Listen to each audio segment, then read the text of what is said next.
AFC South now. We'll start with the odds here in the South. This is interesting, too, because I think this might be surprising to some people. Maybe not. Titans don't always get a whole lot of love out there outside of Nashville. It's amazing, right. So they are not, even though they were the 1 seed last year, Yep. they've been good for a while here. Derrick Henry hopefully comes back healthy. They are not the favorite to win this division. You got the Colts there at minus 135, the Titans at plus 175, Jaguars at plus 700. So a little love there for the Jaguars. Maybe they've been listening to Chris Simms talk about them here on Unbuttoned. And the Texans at plus 3,300. All right, so the Colts, we'll start with them. They are the favorite. Are you surprised they're the favorite, first of all? I am. Yes. I am too. I mean, my favorite would be the Titans. I'm just going to say that right off the bat. Again, the Colts are a tough team for me. This is one of those teams where I go, I could be wrong. I'm going with the under here. Ooh, so they're 9.5. Right. They had 9 wins last year, so with all this expectation, you think they're going to have fewer wins than last year? Oh, it's just going to be right around there. It Sure. could be 9-8 again. I could see it being that way, right? I know the whole 17th game makes it crazy. Yeah, but yes, I think it's there, right around there. I'm not expecting guaranteed playoffs with this football team. Absolutely not. Another team that I look at where,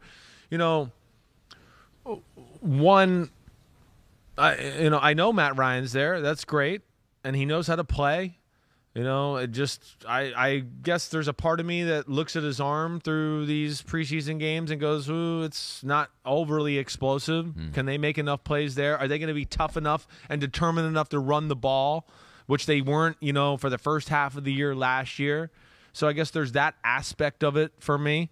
And defensively, I like them, but again, I'm not in wow. It's like, to me, it's a lot of good. I love DeForest Buckner. He's a killer. Kwity Paye, I'm not sure about. Yannick Ngakoue, I'm not like, oh, wow, that's a game changer. I know Shaquille Leonard's in the middle. The secondary, to me, good. I don't know how great I think it is. I guess I'm one that thinks Kenny Moore's a hair overrated. Stephon Gilmore towards the end of his career. So I guess there's just questions for me there. I could see them kind of getting off to a good start. I would, but I just feel like there's a middle stretch, and there's just something missing to me about them.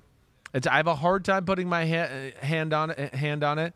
It's a good AFC, and I just think if there's one team that I think, is a kind of a playoff type of team that kind of underwhelms us this year, I'm going to go with them. I'm gonna have them not making the playoffs, just for full disclosure right now. Putting your finger on it. Right? I'm putting my finger. That's what on I was trying to think when you said that. I was like, that's close. But finger, right? Yes. But your whole hand. Why can't you put your whole hand on it? Yeah, right. Now totally got my whole hand on it. You're that confident. I'm putting all 5 fingers on it. That's interesting. The Colts are a tough one because everyone's got them as a team that could even be in the Super Bowl this year. You feel like the love maybe has gone a little too far with the Indianapolis Colts. So you're going under on 9.5. Listen, you can sit there. I could say, hey, I could see them beating the Texans week 1 in Jacksonville and being 2-0. And then losing to the Chiefs and Titans and being 2-2. And who knows with the Broncos game, could win that 3-2, beat Jacksonville 4-2. And then, hey, things get tough at Tennessee, the Commanders, Patriots, Raiders, Eagles, Steelers, Cowboys.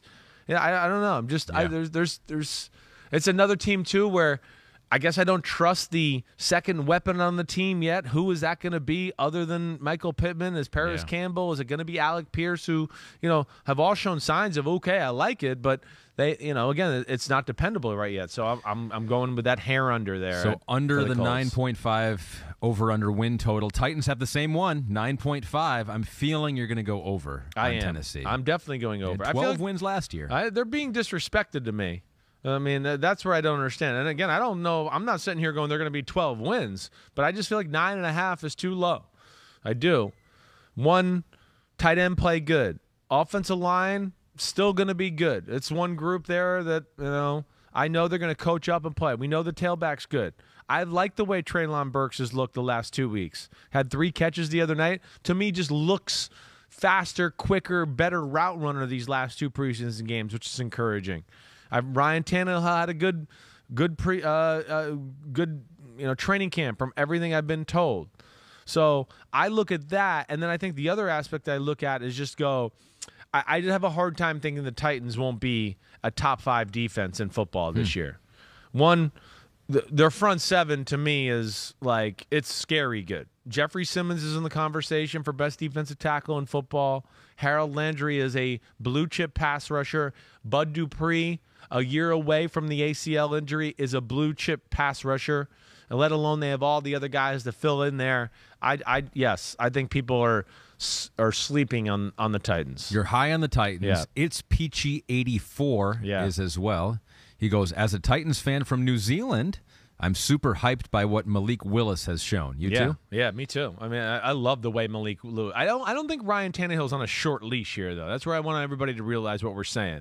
I don't think this is like, oh, they're 3-3 and he's not been 100% great. We're going to yank him for Malik Willis. No, this is more of, wow, I'm excited for what they have in the future. Like, his look is the real deal. His throwing, he has an explosive arm, and he has very good control of the ball. Decision-making still in the process of, getting better at that. Took a sack in the game on, I think, his first or second drive the other day, watch him back on film, where he's going to look at it and go, oh, man, I had the post route for 50-yard, maybe a 70-yard touchdown, but, the coverage kind of fooled him. Just young, getting used to playing football type of stuff. But, man, everything, we saw drastic improvements in the pocket, reading the defenses just from preseason game 1 against the Ravens to preseason game number 3 against the Cardinals, to where I just go, and then we see the running and the electric arm and all that. I love the way they look. They definitely have their guy of the future. It's just, does Ryan Tannehill hold them off for another year, or is it just a so-so year and they go, okay, let's rip the Band-Aid off. It's time to go Malik Willis. To me, that's the big question. The future is bright. The present is bright. Exactly. For the Tennessee That's the way to Titans. put it. You got Thank the you, over on their win total there. The Jaguars, we think the future is bright for them. You do. You liked what you saw when you saw them up close and personal at the first preseason game of the year. 6.5. That's an aggressive over-under on the win total because they only had 3 wins last year. This is one of the Jaguars. I'm not picking them to go to the playoffs, right? All right. So full disclosure, when we get to the end of this exercise, but if there was that surprise team like the Bengals last year, where we went, oh my gosh, they were one of the worst teams in football the year before, and here they are in the playoffs. The Jaguars are the team that I will throw up to go. The team that comes out of nowhere that goes to the playoffs is the Chris Simms Jaguars. That's what I would say. And I'm not picking that, like I said. This one, the 6.5. They're favored in only 2 games. Pete is noting here. I want to. They're a team that, again, would classify under, can they get going early and get a little confidence? If they can just steal a win or 2 early, I want to say over. Now, what do I want to do? Why didn't they just make it at 4.5 to make it easy for you, right? I know. So 6.5. This is like one of my toughest ones. This is the other one I wrote a flat because line you're like the Jaguars guy. Well, right there's a part of me that 7 and 10 is not crazy. I don't think for this team. They're not 6 and 11. I'm looking at this. Yeah. So the last time, and of course they're playing one extra game now, but the last time they won 7, so to hit the over. Yeah. 2017, they went 10-6, but the time before that was 2010. So we're talking once a decade here, basically. I'm going to go with the over. Oh, my gosh. But just barely. I mean, again, you got the gun to my head, and I got to pick one, so I'm going over. If you're just listening, I do actually this guy and his gun-loving guy over here. Different one each time.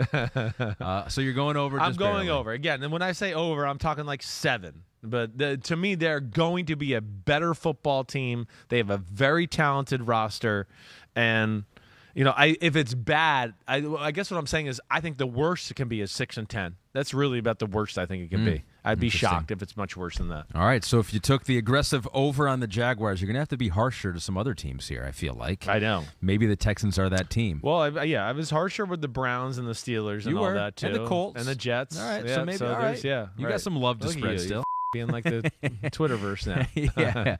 Why are you being so mean?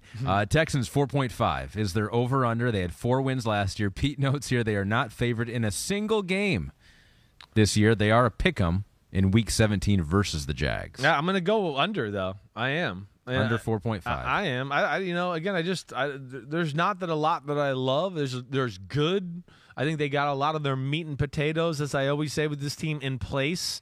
But there's not enough sizzle on their team yet to where I go, oh, these few guys will get them over the edge in some close football games and help them win. So that's where I just, and again, maybe they could steal a game early on. Early on, the schedule is not that bad. Broncos in week 2, we'll see what they are. The Bears in week 3, okay. Jacksonville in week 5.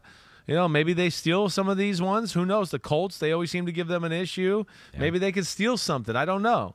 But I just look at it overall and just go, I can't do it. And I think the other thing that I just get to is once it goes from about week 7 on, it's pretty legit tough. I mean, it's like legit tough where you go, whoa, okay, Raiders, Titans, Eagles, I know the Giants, okay, we could say that's maybe a push type game. Commanders, Dolphins, Browns, Cowboys, Chiefs, Titans, Jaguars, Colts. So the majority of those teams have better teams in them. But again, when you're bad, every game is tough. I know, that's right. So, so I'm going to go under, though. Under on the Texans, even though it was just 4.5. Hi, I'm Mike Tirico, and thanks for watching. Make sure to hit subscribe for the latest news and highlights from NBC Sports.